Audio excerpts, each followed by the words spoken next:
Hey, you're here. That's good. Before we start, I just want you to relax. There's nothing you need to do right now. Just listen. Let the rain in the background do most of the work. You don't have to hold on to every word. Just let them drift past like the sound of water sliding down a window. These stories aren't here to frighten you awake. They're here to keep you company in that quiet space before sleep. Real places, strange things, nothing loud, nothing sharp, just a slow kind of unease that feels almost like it's been there forever. So settle in, breathe. Tonight, I'll take you through a few roads you've probably never driven, and a few doors you'd never think to open. And if at some point you drift off halfway through, that's perfectly fine. Shall we begin?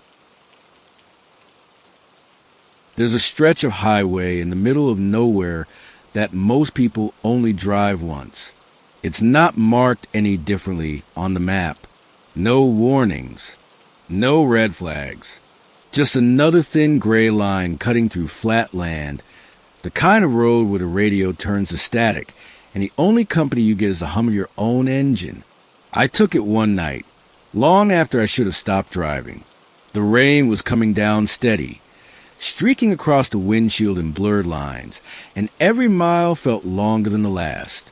I'd been following the glow of my headlights for so long, it almost didn't matter what was ahead. That's when I saw it. An old sign, weather-worn and leaning at an angle, its neon letters flickering weakly against the dark. Pine Rest Motel. I should have passed it. Every instinct told me I could keep going another hour. Find something newer, something less forgotten. But the rain had a way of convincing me otherwise. My eyes burned from staring at the road.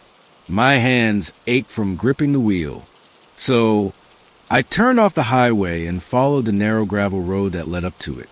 The place looked like it had been there forever. A long single-story strip of rooms. Each door painted the same dull green, lined with cracked pavement and puddles that reflected the buzzing neon sign. There was a lone vending machine under the awning, humming like it hadn't been serviced in years. But the strangest thing, the parking lot wasn't empty. Every space was full. Old sedans, rusted pickup trucks, a couple of cars that looked new enough to still have temp tags. All of them lined up neat, like the motel was thriving in the middle of nowhere. But I didn't see anyone. No movement behind the curtains. No voices. Just the softness of rain and the hum of those old fluorescent lights. The front desk was inside a small glass booth, the kind that felt more like a ticket counter than a lobby. An older man sat there, shoulders slouched, his face lit blue by an old TV that was turned down to a whisper. He didn't look up when I stepped in. Room for one, I said. My voice sounded strange and quiet. He didn't answer right away. Just slid a key across the counter, without turning his head. No ID, no credit card, just a key, its brass tag stamped with the number 6. I wanted to ask if they were busy. If all those cars out front meant there were families or travelers like me tucked away in those rooms. But something about the way the man stared at the TV, like it was the only thing keeping him anchored, made me keep quiet. Room 6 was halfway down the strip. The rain soaked through my jacket before I even got there. I fumbled with the key, stepped inside, and shut the door behind me. The room smelled faintly of old carpet and colder air. Everything was still, too still. I pulled the curtains aside. All those cars in the lot, none of their windows were fogged from breathing. None of them had wipers streaking the glass, just cold metal and dark glass, as if they'd been parked for a very long time. I told myself it didn't matter. I was tired. I lay down on the bed, still in my clothes, and let the hum of the old air conditioner drown out my thoughts. Somewhere between waking and sleep, I heard it. A door shut. Not mine. Then another, and another. A slow, steady rhythm of doors closing, one after the other, moving down the row. I wanted to look. I didn't. I told myself it was nothing. Rain, wind, a tired mind playing tricks. But then the sound stopped, right outside room 6. And when I finally dared open my eyes, the gap under my door was black. Not dark like shadow, black. Like something was standing there, blocking out what little light was left. It stayed that way for a long time. Until, all at once, it wasn't. When I woke in the morning, the lot was empty. Every car, gone. Like they'd never been there at all. The rain had stopped by the time I left Pine Rest Motel, but the sky never seemed to wake up. It was one of those mornings where the clouds hang so low it feels like they're pressing down on the earth. No sunrise, no warmth, just a pale, washed-out gray that made the highway look even lonelier than it already was. For nearly an hour, I drove in silence. No cars passed me, no headlights in the distance. It was like the world had forgotten this stretch of road. Every now and then, I'd glance at the gas gauge, the needle hovering just above a quarter, and I'd think about turning back. But there was nowhere to turn back to, just a motel in the rear-view mirror, shrinking further away with every mile. That's when I saw it. A small building just off the side of the highway. Its neon sign so faded it was barely visible against the gray sky. Miller's Diner. It read in cracked red letters that buzzed faintly, as if surprised to still be working. I almost didn't stop. Almost. But there was something about it. An odd kind of relief, like stumbling on a porch light after walking through miles of darkness. The parking lot was nearly empty, except for one old pickup truck with a dented fender and a rusted bicycle leaning against the side of the building. No other cars. No movement. Just that quiet little place waiting there, like it had been for years. I parked and stepped out. The air was damp and heavy, and the sound of my own footsteps on the wet pavement felt louder than it should have. The diner door opened with a faint chime that echoed in emptiness. Inside, it was warmer than I expected. The smell of coffee hit first. Rich, slightly burnt, but comforting in a way that only diners seem to manage. There were 6 booths, each upholstered in red vinyl that had cracked at the seams, and a long counter lined with metal stools that had seen better days. A jukebox sat in the corner, unplugged. The hum of the overhead lights was steady, almost soothing. And there she was, the waitress. She stood behind the counter, drying a mug with a rag that looked older than the building itself. When she saw me, she smiled, not a wide smile, not one of those forced, cheery greetings you get in chain restaurants, but something quiet, subtle, like she'd been expecting me, even if she didn't know why. "Coffee?" she asked. Her voice was calm, even, as if we'd already met. I nodded.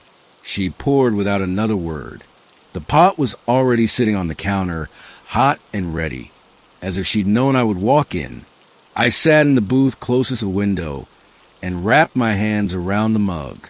The coffee was strong, bitter, but it was exactly what I needed. "You open all night?" I asked, mostly to break the silence. "Always," she said, still drying that same mug. "People come and go. Sometimes." I glanced around. Every booth was empty. The counter stools were empty. Even the parking lot, aside from the truck and the bicycle, was silent. Not a busy morning. I tried again. She tilted her head slightly, as if the question confused her, then gave that same faint smile. "It's early." That was it. I didn't push further. Instead, I let my eyes wander. The walls were lined with old photographs, black and white pictures of the diner from decades ago, back when the sign outside was still bright, and the booths didn't have cracks. In every photo, the place looked exactly the same, except for the people. Dozens of them, some smiling, some not. And then I noticed it. The waitress was in one of the photos. Same hair, same face, same faint smile. The photo was dated 1972. My stomach tightened. I told myself it was just a coincidence. Maybe it was her mother or a relative. But when I looked back at the counter, she was still there, still drying the same mug, still smiling. That was when I heard it. Footsteps. Soft, deliberate. From above me. I froze, staring up at the ceiling. The sound was faint, like someone pacing slowly across old wooden floors. I looked back at her. You haven't upstairs? I asked. Her smile didn't change. No upstairs, she said. She didn't look like she was lying. I turned my eyes back to my coffee and didn't say another word. I stayed like that for a long time, listening to the sound of those footsteps, steady and patient, moving from one end of the ceiling to the other. And then, just as suddenly as they began, they stopped. I glanced toward the window. The parking lot was still empty. I drank the rest of my coffee in silence, left a few bills on the table, and stood to leave. She didn't thank me. She didn't need to. When I pushed open the glass door and stepped outside, I glanced back one last time. Every booth in the diner was full. Men, women, children, all of them sitting perfectly still, their faces turned toward me. And the waitress, she was still holding that same mug. By the time I left Miller's Diner, the sky hadn't changed. That same dull gray pressed down on the horizon, flattening everything beneath it. It wasn't morning anymore. Not really, it was just time. Time moving forward without any sense of progress. The highway stretched out ahead, lonely as ever. I drove in silence, the hum of the tires on the pavement almost hypnotic. The fuel gauge was dipping close to empty, and I hadn't seen a station for miles. I told myself there had to be one soon. There always is, eventually. When I finally saw it, I almost missed it. A single gas station sitting just off the road. No other buildings around. No sign of a town. Just a lone rectangle of concrete.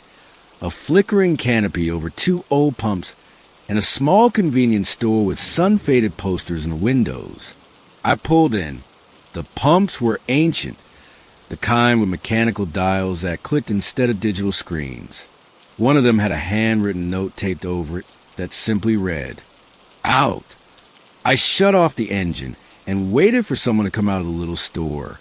Nobody did. After a moment, I got out and walked up to the door. The glass was so clean it almost looked new. But when I cupped my hands and peered inside, it was dim, shelves lined with dusty cans, a counter with an old register, a door in the back that was half open, leading into darkness. I pushed the door. It opened without a sound. Inside, the air was still. Not still exactly, but still. No music. No hum of refrigerators. Just silence. "Hello?" I called. No answer. I stood there for a moment, unsure if I should leave cash on the counter or wait. That's when I heard it. Footsteps, faint and dragging, from somewhere behind the half-open door in the back. I froze. The sound stopped, and then, after a long pause, came the faint creak of another door opening deeper inside. "Hello?" I tried again, quieter this time. No answer. I didn't move closer. Something about the silence felt wrong, like if I took one more step, I'd see something I wasn't supposed to. Instead, I turned back toward the counter. That's when I noticed it. A ledger book sat open beside the register. The pages were yellowed, the handwriting neat but strange, each line dated and signed with names I didn't recognize. I scanned the most recent entry. July 4th, 1989. Paid in full. The one before was June 30th, 1989. And the one before that, June 29th, 1989. I flipped through the pages, faster and faster, but they all stopped at that same week, decades ago. I put the book down. I don't remember deciding to leave. My hands were already pushing the door open before I realized I was moving. Back at the pump, I picked up the nozzle and squeezed.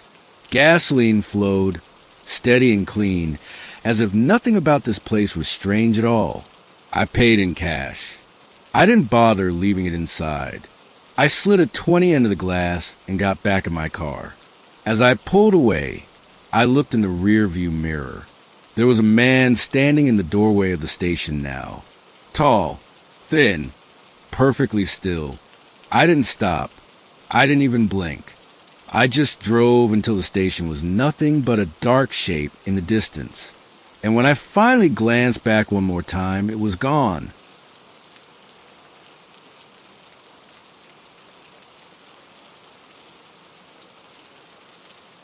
The highway felt longer that night. I couldn't remember when the sun had gone down, only that the sky turned black in a way that felt sudden, like someone had switched it off. My headlights carved out a narrow tunnel of visibility ahead of me, and beyond that there was nothing, just empty dark stretching out forever. I'd been driving for hours. My eyes ached. The lines on the road blurred together. I needed to rest, even for a little while. So when I saw the glowing sign up ahead, I almost laughed from relief. Lakeview Motel. The name felt comforting, even though I hadn't seen a lake for miles. The neon letters buzzed faintly, and under the sign was a smaller one that read vacancy. I pulled in. The parking lot was bigger than I expected. A long row of rooms stretched in a straight line, every door the same dull green color. A few cars were parked here and there, but I didn't see anyone. No movement behind the curtains. No sounds. Just the low hum of the neon sign above the office door. Inside the office, a bell rested on the counter. I pressed it, the chime sharp against the silence. From the back room, a man appeared. He looked ordinary. Mid-50s maybe, his shirt tucked in, his hair neatly combed. There was nothing strange about him except for how quiet he was. No greeting, no small talk. He just stared at me for a moment, then slid a registration card across the counter. "Cash or card?" he asked. His voice was steady, almost too steady, like he'd said those same two words 1,000 times. I paid in cash. He handed me a key, an actual metal key, the kind with a plastic tag attached, that read room 6. When I got to the room, I noticed something odd. Every other room I passed had curtains drawn tight, but light seeped out from the edges. Thin, pale light, like from old lamps or televisions. I thought I saw movement behind one of the curtains, just a shadow shifting. But when I stopped to look, it went still. Inside, my room was clean but dated. A bed with stiff floral sheets. A wooden dresser. A TV that looked like it hadn't been turned on since the 90s. Everything smelled faintly of dust and something sweet I couldn't quite place, like faded perfume. I sat on the edge of the bed and listened. Nothing. No cars passing outside. No sounds from the other rooms. And yet, I felt it. That strange weight in the air, the kind that makes you feel like you're being watched. I turned on the TV, hoping for some background noise. Static. No channels. I left it on anyway, just the sound. That night, I dreamed something I can't explain. I was standing in the parking lot, and every room's door was wide open. The lights were on inside, but I couldn't see anyone, just empty rooms, each one identical. Then, from the far end of the row, I heard it, a door closing. Slowly, I woke up with my heart pounding. The TV was still on, hissing with static. I glanced toward the window. The curtains in the room across from mine were wide open. A man was standing there, staring out. He didn't move. When I blinked, he was gone. I checked out at dawn. The manager didn't ask how my stay was, and I didn't offer an answer. When I pulled onto the highway again, I looked in the rearview mirror. The motel sign no longer said vacancy. It said no vacancy. and every room's curtain was open.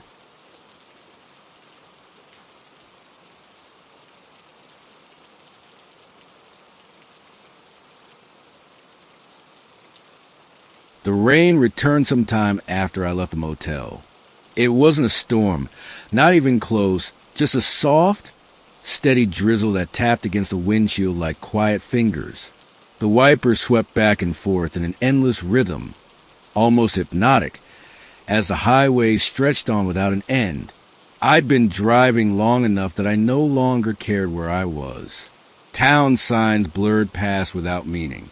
The radio didn't pick up a single station. It was just me, the hum of the engine and the road, and then I saw it, the bridge. I'd passed it before, at least I thought I had. A narrow two-lane structure that rose over a dark river, with rusted guardrails and a single, flickering street lamp in the middle. A faded green sign stood just before it, Mile 12. The strange thing was, I couldn't remember ever driving past Mile 11. I slowed as I approached. The bridge looked old, older than the road leading to it. The kind of place that feels forgotten but still stubbornly in use. I could see the reflection of my headlights on the wet pavement, stretching forward until they were swallowed by the fog, hanging low over the water. And then I noticed something. A car, parked dead center on the bridge. Its hazard lights weren't on. No movement inside. Just an old sedan, pale blue, sitting there like it had been abandoned. I eased my foot off the gas. For a moment, I considered turning around, but there was no shoulder, nowhere safe to stop. So I crept forward, the engine idling low, until I was close enough to see through the back window of the car. Empty. No driver. No passenger.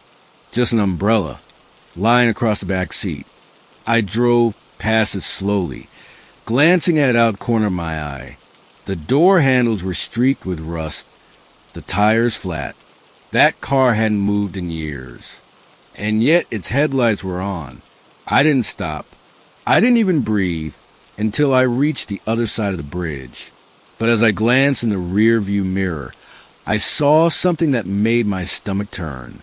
The sedan's brake lights blinked once, then again, and then they stayed on. I pressed the gas, putting as much distance between myself and that bridge as I could. The road dipped, turned, and twisted, and for a moment, I convinced myself it was just a trick of the rain, of the reflection in the mirror. But then the radio crackled. Just once, a faint burst of static, followed by a voice so quiet I almost thought I imagined it. Turn back. I gripped the steering wheel tighter. The sound didn't come again. When I finally dared to look in the mirror one last time, the bridge was gone. Not just far away. Gone. No sign of it. No glow of that lone street lamp. Nothing but empty road behind me. I didn't turn around.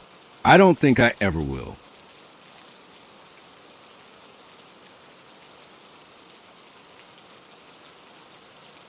I don't remember making the turn. One moment, I was on the highway. The next, I was following a narrow road that curved through tall trees, the kind that bend in toward the pavement until the sky almost disappears.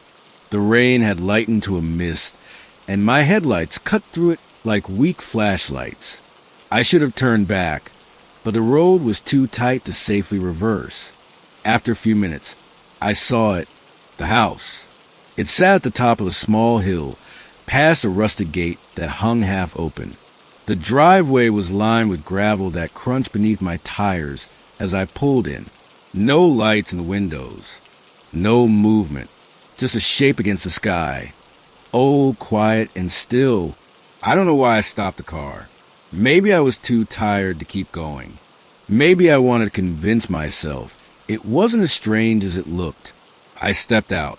The air smelled damp, heavy with earth and old wood. The front door of the house was slightly ajar, swinging the faintest bit in the wind. I should have left then. Instead, I walked up the porch steps. Each one groaned under my weight. The door moved as I pushed it. Not locked, Not even latched, just open, like it had been waiting. Inside, the air was warmer than I expected. Not fresh, not stale, but still. The kind of stillness that feels heavy in your chest. The first room was a sitting room. Furniture covered in white sheets. Walls lined with pictures whose faces had long since faded into nothing but outlines. On the mantel, there was a clock. It was ticking. I moved deeper into the house, my footsteps muffled by old carpet. In the dining room, the table was set. Plates, silverware, glasses, all of it clean, untouched, like it had been waiting for a meal that never came. And then I heard it, a floorboard creaking above me. Slow, careful. I froze. I told myself it was the house settling, or maybe an animal. But deep down, I knew better. I looked at the stairs. Every instinct I had told me not to go up, so I didn't. I turned and left the house the way I came, my steps quick, but not rushed, like if I moved too fast it would notice. Back in my car, I locked the doors and turned the key. Nothing happened. The engine didn't even try to start. And then I saw it, in the upstairs window. A curtain moved. Just slightly. I didn't wait. I kept turning the key until, finally, the engine roared to life. Gravel sprayed as I tore down the driveway, past the gate, back onto the road. When I checked the rear view mirror, the house was gone. Just trees. Just darkness. But for miles after, I swore I could still hear that clock ticking.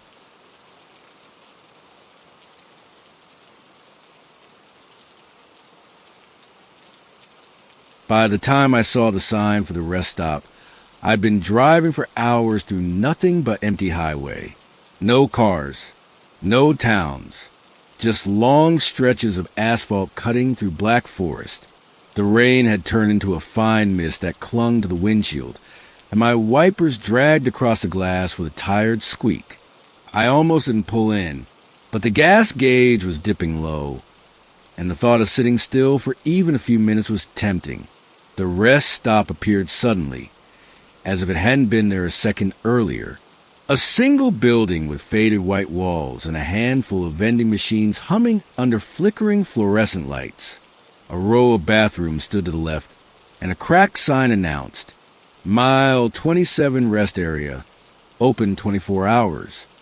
The parking lot was empty. I shut off the engine. The silence pressed in immediately. No hum of distant traffic, no insects, no wind. Just the low buzz of the lights above the vending machines.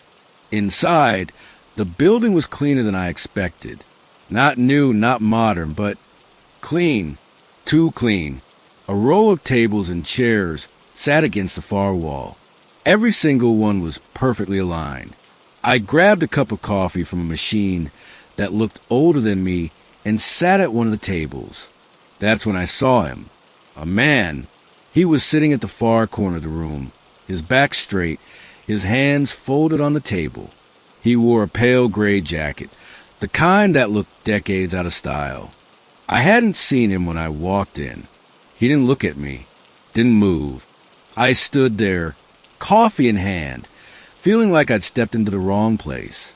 Then, slowly, he turned his head. Our eyes didn't meet, because where his eyes should have been, there was only shadow. I didn't move. Neither did he. We just existed there in the same room until I finally turned away. I walked back to my car, every step deliberate, the sound of my shoes on the tile too loud. When I slid into the driver's seat and locked the door, I looked back toward the rest stop. The man was standing at the window, hands still folded in front of him. I started the engine and pulled out my tires spitting gravel. I didn't look back again. But as I merged back onto the highway, I glanced in the rear-view mirror one last time. The rest stop was gone, and the gas gauge? Full.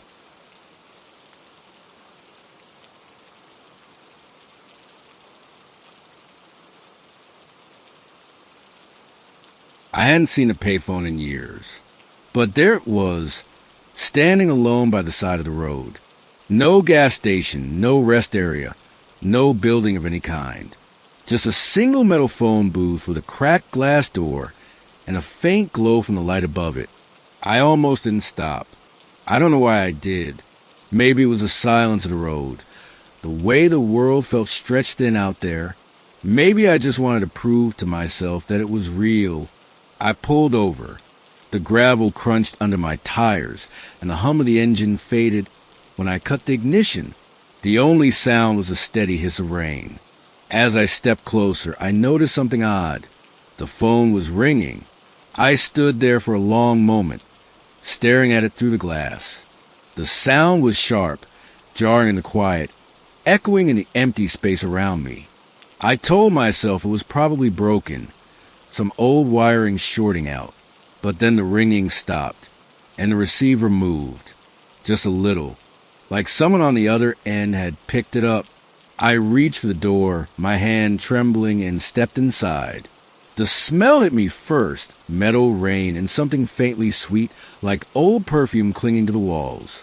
I lifted the receiver slowly. Hello. For a second, there was nothing. Then a voice. Low. Calm. You shouldn't be here. The words weren't angry. They weren't even a warning. They sounded matter-of-fact. Who is this? I asked, my voice barely above a whisper. The line crackled, faint static threading between the syllables. Keep driving. Don't stop again. I didn't answer. I couldn't. My hand was shaking so badly, I almost dropped the phone. And then I heard it, breathing, slow, steady breathing, like someone standing just behind me. I spun around. No one. The booth was empty. The road was empty. Only the sound of my own pulse hammering in my ears. I hung up the receiver and stumbled out of the booth back toward my car. The rain was coming down harder now, pattering against the roof as I climbed inside.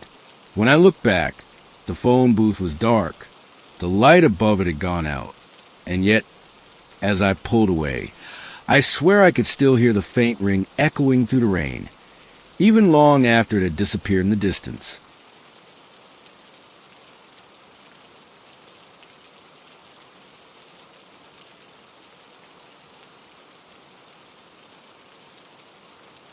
I had been driving for what felt like an entire night, without ever finding the sunrise. The road was empty, the world washed in the gray haze of rain and headlights. I don't know if I was tired or simply lost in some place that didn't obey time the way it should. But then I saw it. An old neon sign glowing faintly through the mist. Vacancy. Just one word, flickering like it had been burning for decades. The motel looked like it had been pulled straight from another lifetime. A single row of rooms, all with faded green doors, their paint peeling and dim yellow bulbs above each frame. The parking lot was nearly empty, save for one rust-red pickup truck parked at the far end. I pulled in, the sound of gravel loud under my tires, and killed the engine. For a moment, I just sat there. The rain tapped gently on the roof of my car, steady, rhythmic, like it was waiting for me to make a choice. I stepped out. The air was colder than it should have been. Inside the front office, an old man sat behind the counter. He didn't speak. He didn't even look up from the newspaper. He wasn't really reading. When I slid a few crumpled bills across the counter, he simply reached out, took them, and handed me a key. The tag was brass, dull with age. There was no number on it. I stared at it for a second, then back at the old man. Which room? I asked. He didn't answer, just tilted his head toward the row of doors. I stepped back out into the rain, holding that strange key, and for the first time, I noticed something I should have seen earlier. Every door had a number, except one, the third from the end. Its green paint was darker than the rest, and there was no bulb burning above it. I walked toward it, each step heavy, the rain soaking into my jacket. When I slid the key into the lock, it turned smoothly, as if it had been waiting. The door opened with a sound that reminded me of old wood in an empty house. The room smelled faintly of dust and rain-soaked carpet. There was a single bed, a nightstand, and a lamp that flickered when I turned it on. The wallpaper was peeling in long, curling strips, and in the corner of the ceiling, there was a stain shaped almost like a hand pressed flat. I shut the door and locked it. For a while, I just sat on the bed, listening to the rain on the roof, the distant hum of the neon sign outside. And then the sound came. At first, it was faint, a soft dragging noise, like fabric moving against old wood. Then it grew sharper, more distinct. Footsteps. In the hall. I held my breath. They stopped right outside my door. I waited for a knock. It never came. Instead, the doorknob turned, slowly, deliberately. The lock held, but the sound of metal against metal filled the room like a whisper. Then silence. I didn't move for what felt like hours. Eventually, I laid down, staring at the ceiling, the lamp still flickering weakly beside me. Somehow, I drifted off to sleep. When I woke, the rain had stopped, the lamp was off, and the door was open, just a few inches, but enough to see out into the hallway, enough to see the wet footprints leading away. I didn't check out. I didn't speak to the old man at the desk. I just left. When I pulled back onto the highway, I glanced in the mirror. The motel wasn't there anymore, only trees, and the faint echo of that neon sign, buzzing somewhere deep in the back of my mind.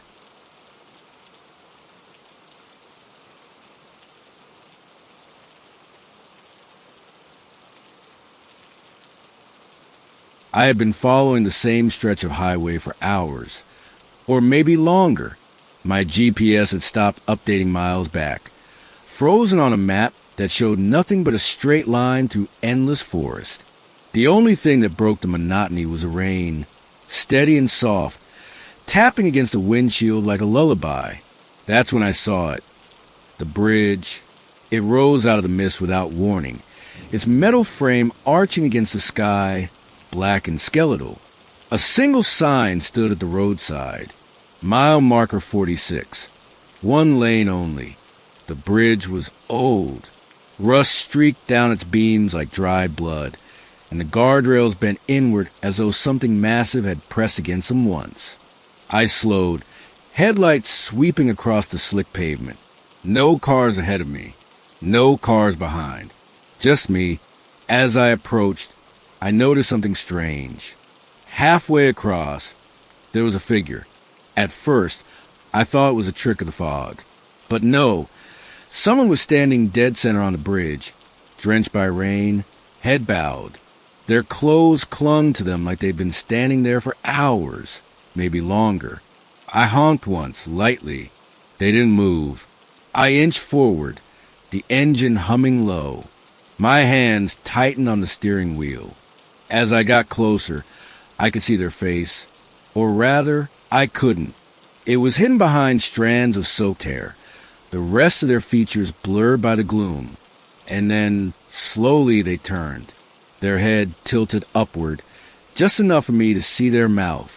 They were smiling, not wide, not manic, just a small, fixed smile that didn't match the rest of their body. I didn't roll down the window.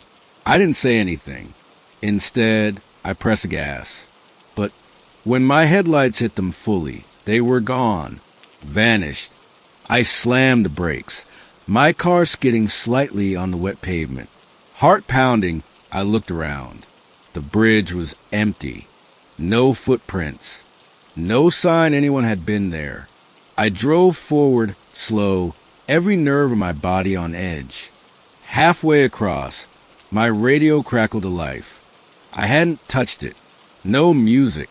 Just static, and then, faintly, a voice. Low. Calm. Don't look back. I didn't. I kept my eyes locked on the road ahead, until I was off the bridge, back on solid ground. When I finally checked the rear-view mirror, the bridge was gone. Just empty highway behind me. But for miles after, I could still hear the faint hum of my radio, as if something had been sitting in the back seat, whispering through the static.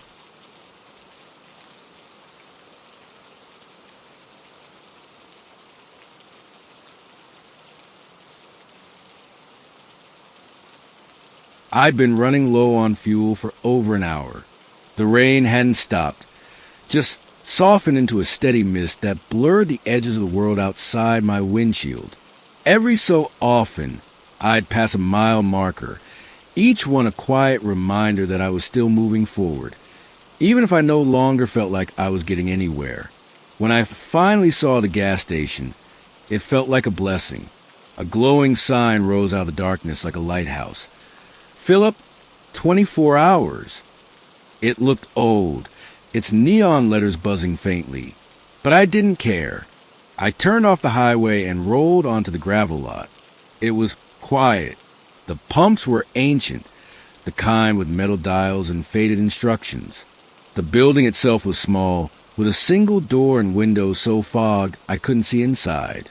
There was only one other car in the lot, a pale blue sedan, parked near the side of the building.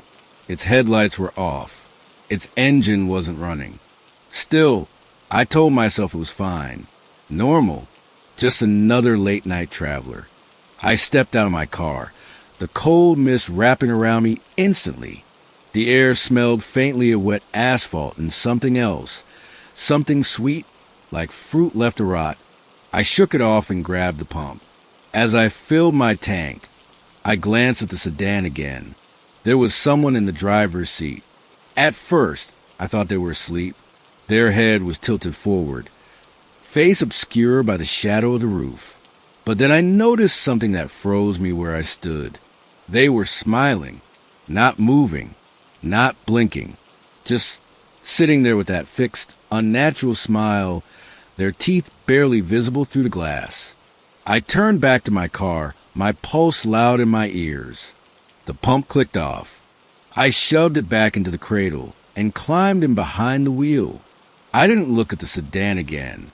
Instead, I started the engine and stared at the station building. The light above the door flickered once, twice, then steadied. For reasons I couldn't explain, I got out again and walked toward it. The door opened with a soft creak. Inside, the place smelled like dust and stale coffee. Shelves lined the walls, but they were half empty, stocked with items I hadn't seen in years. Brands that didn't exist anymore, labels faded and peeling. An old refrigerator hummed in the corner, its glass door fogged over, and behind the counter stood a man. He was tall, thin, his hair was the color of dirty snow, and his uniform looked like it had been ironed decades ago and never worn since. He didn't say hello, didn't ask me what I needed. He just stared. "Do you take card?" I asked, my voice sounding too loud in the stillness. The man tilted his head slightly, like he didn't understand the question. Then, slowly, he smiled. It was the same smile I'd seen in the sedan. I turned and left without buying anything. When I got back in my car, my hand was shaking. The sedan was still there, its driver still smiling to the rain-streaked glass. I drove away fast, tires spitting gravel. I didn't look back until I was half a mile down the road.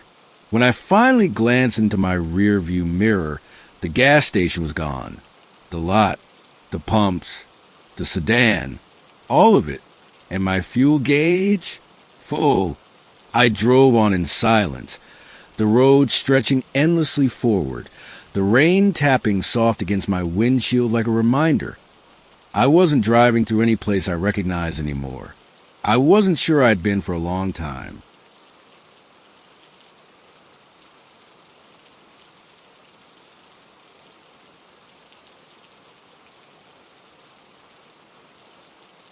I'd been driving for what felt like forever, but the rain never changed.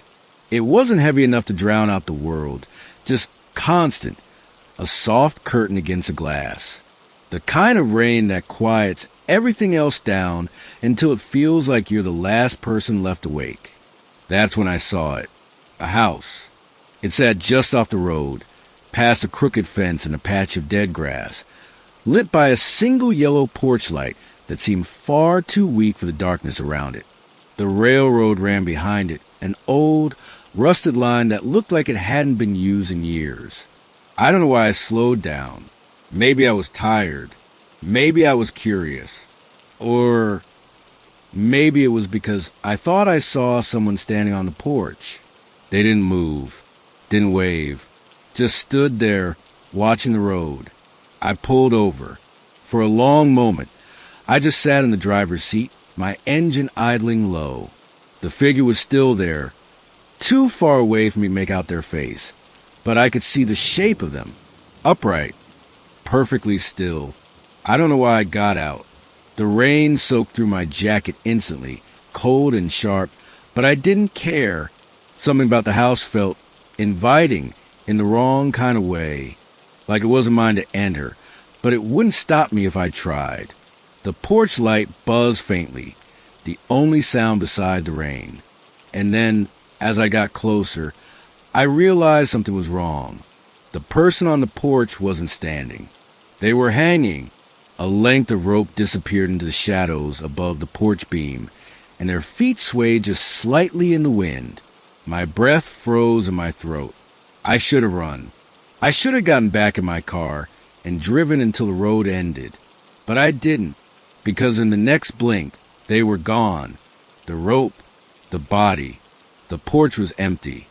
I stood there, dripping in the rain, staring at nothing, and then I noticed the front door was open just a crack, as if the house itself was waiting. I stepped inside.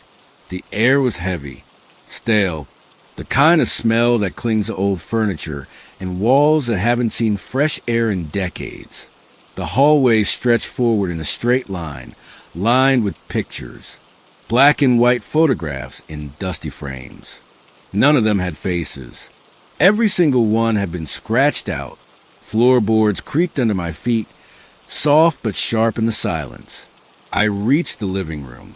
There was a chair in the corner, rocking gently. No one was in it. And then I heard it, the faintest hum, like someone singing to themselves in another room. It wasn't a melody I recognized, just low and slow, carrying through the walls like it had been looping forever. I backed out, step by step, never turned my back until I reached the porch again. The door closed on its own. By the time I got to my car, the porch light had gone out.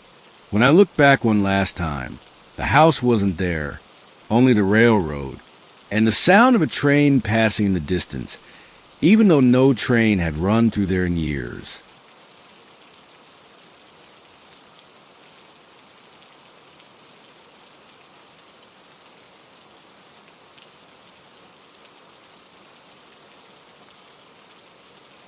By the time I reached the overlook, the rain had thinned into a mist that clung to everything it touched. My wipers squeaked across the windshield, pushing away what little moisture remained. I hadn't meant to stop. The overlook was just a small pull-off on the side of the highway, with a guardrail that separated the cracked asphalt from the drop below. Normally, on a clear day, you could see for miles trees, rivers, the faint line of the horizon. But tonight, there was nothing, just darkness and fog. I killed the engine and sat there for a while, listening to the tick of cooling metal and the faint hiss of rain. For the first time all night, the silence felt almost comforting. And then I saw her. She was standing at the guardrail, facing the drop. Her white dress clung to her body in the damp air, hair hanging long and black down her back. At first, I thought maybe she was just another traveler, stopping to clear her head, but she wasn't moving, not even a little. I cracked my window, the cold mist slipping inside. "Hey!" I called out, my voice sounding strange in the stillness. She didn't react. I stepped out of the car. Gravel crunched under my boots. My breath fogged in front of me, and for a moment I wondered if maybe I was dreaming, if the highway and the rain and the endless night had finally worn me down. I got closer. The air around her felt wrong. Not heavy, not cold, just empty, like sound didn't exist here. I was only a few feet away when she finally moved, her head turning, slow and deliberate, until I saw her face. There was nothing there. No eyes, no mouth, just smooth skin, pale and featureless. I stumbled back, heart hammering, but she didn't follow. She only raised one hand, long and thin, and pointed down toward the fog-covered valley below. I didn't want to look, but I did. Through the mist, I could see them, hundreds of figures, standing perfectly still in the trees. Some were tall, some were short. All of them were watching the overlook, their faces hidden by the fog, but their presence unmistakable.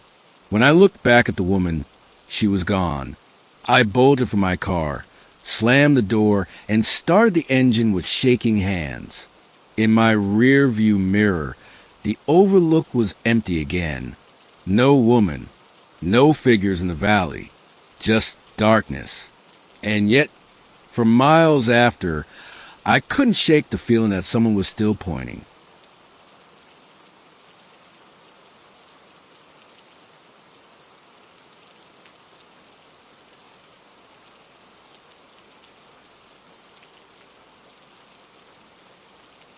I hadn't planned on stopping, but I was exhausted. The kind of exhaustion that made the road blur and the rain sound like a lullaby against the glass.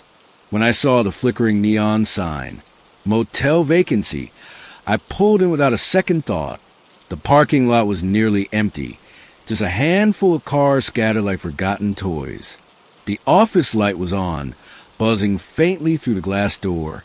I stepped out of my car and felt the air change, colder, stiller than it had been on the highway. Inside, the clerk was waiting. He didn't say a word.